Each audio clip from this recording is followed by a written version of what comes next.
Dans cette vidéo, il est question du président américain John Adams. Je vais t'expliquer comment il est devenu président et ce qu'il a accompli.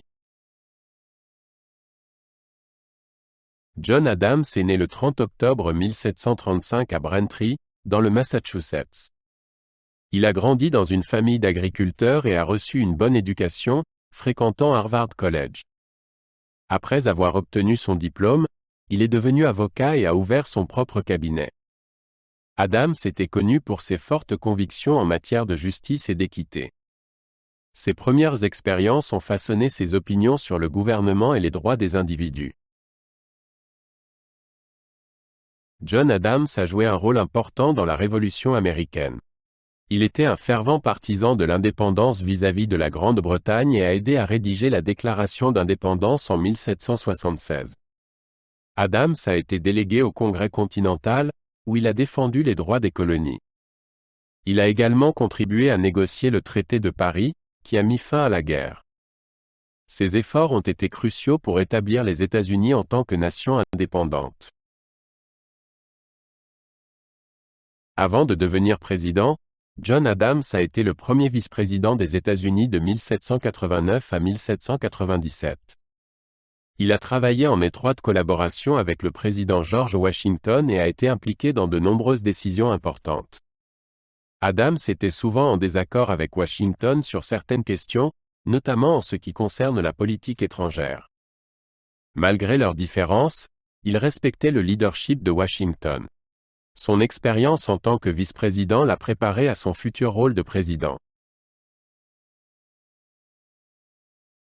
John Adams a été inauguré comme le deuxième président des États-Unis le 4 mars 1797. Il a dû faire face à de nombreux défis, notamment des tensions avec la France et des divisions internes au sein du pays. Adams croyait en un gouvernement fédéral fort et a travaillé pour maintenir la paix avec les nations étrangères. Il s'est également concentré sur la construction d'une marine forte pour protéger les intérêts américains. Sa présidence a été marquée par son engagement envers les principes de la démocratie. Pendant sa présidence, John Adams a été confronté à plusieurs problèmes intérieurs, notamment des conflits entre partis politiques. Il était membre du Parti fédéraliste, qui soutenait un gouvernement central fort. Adams a signé les lois sur les étrangers et la sédition, qui visaient à contrôler l'immigration et à limiter la liberté d'expression. Ces lois étaient controversées et ont suscité des critiques de la part de ses opposants. Malgré les défis, il a travaillé pour maintenir la stabilité de la nation. La présidence d'Adams a été marquée par des tensions avec la France, connues sous le nom de quasi-guerre. Ce conflit est né de désaccords sur le commerce et la diplomatie. Adams a cherché à éviter une guerre à grande échelle et s'est plutôt concentré sur la diplomatie. Il a envoyé une mission de paix en France, ce qui a contribué à apaiser les tensions. Ses efforts pour maintenir la paix ont été significatifs en cette période d'incertitude.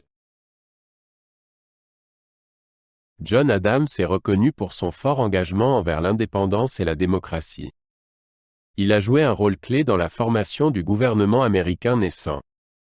La croyance d'Adams dans l'état de droit et les droits individuels a influencé les dirigeants futurs. Il a également encouragé l'idée d'un gouvernement équilibré avec des freins et contrepoids. Son héritage continue d'être étudié et admiré dans l'histoire américaine. Après avoir quitté la présidence, John Adams s'est retiré dans sa maison à Quincy, dans le Massachusetts. Il a continué à écrire et à correspondre avec d'autres pères fondateurs, dont Thomas Jefferson. Adams est resté actif dans la vie publique et a partagé ses opinions sur le gouvernement et la politique. Il a vécu jusqu'à 90 ans, décédant le 4 juillet 1826. Sa longue vie lui a permis d'être témoin de la croissance de la nation qu'il a aidé à créer. John Adams avait une relation complexe avec Thomas Jefferson, qui était à la fois son ami et son rival politique. Ils ont travaillé ensemble pendant la Révolution américaine mais avaient des opinions différentes sur le gouvernement. Leur amitié s'est refroidie pendant la présidence d'Adams en raison de désaccords politiques. Cependant, ils se sont ensuite réconciliés et ont échangé des lettres, discutant de leurs idées et de leurs expériences. Leur correspondance est considérée comme l'une des plus importantes de l'histoire américaine.